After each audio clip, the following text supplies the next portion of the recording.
Wer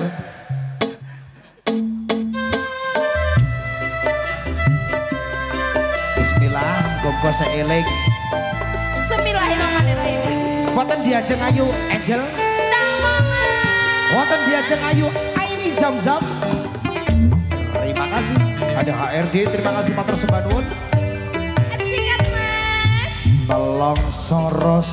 rasane Aja nyelong nangis jroning atiku yen kelingan pandang lan guyumu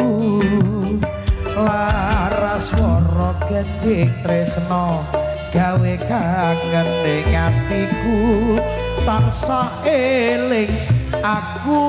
ro sliramu.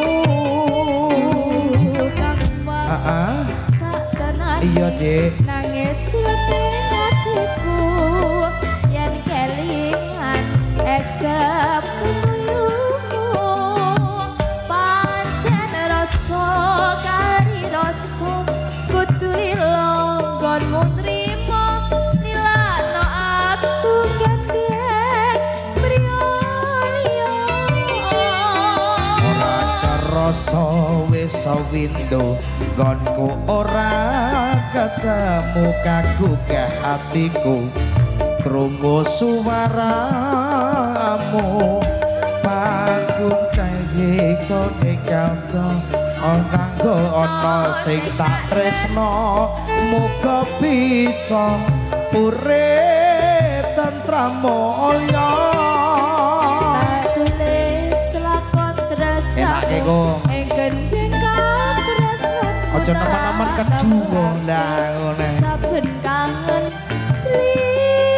tugas tunggal mriki pancen Dik, gandrungen, Dik. kari rasa kudu lilo konmu nrimo nilano aku gandeng priya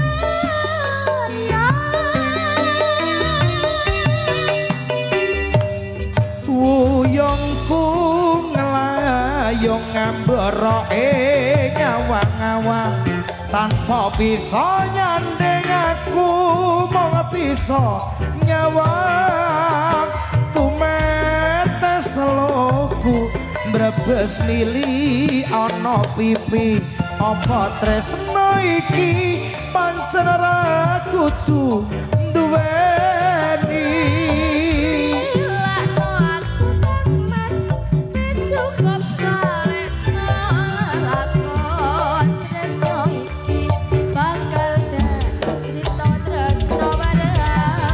Wahyu Kerido Asmara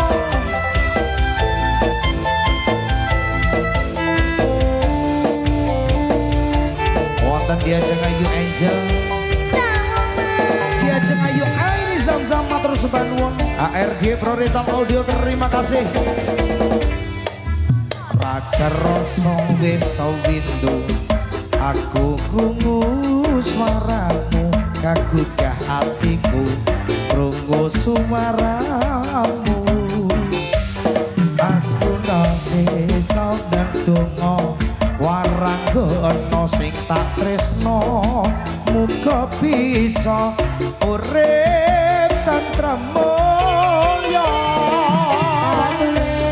lakon tresnamu ing gendeng kang tresnanku tak tembake saben kangen sliramu satenane aku nangis nanging tresno wis kinarnes tak akoni ganti ikhlas hati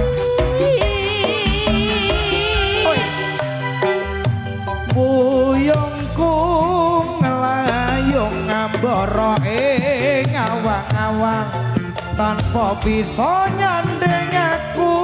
mung bisa nyawang tumetes loku brebes mili ana pipi apa tresno iki pancen ra kudu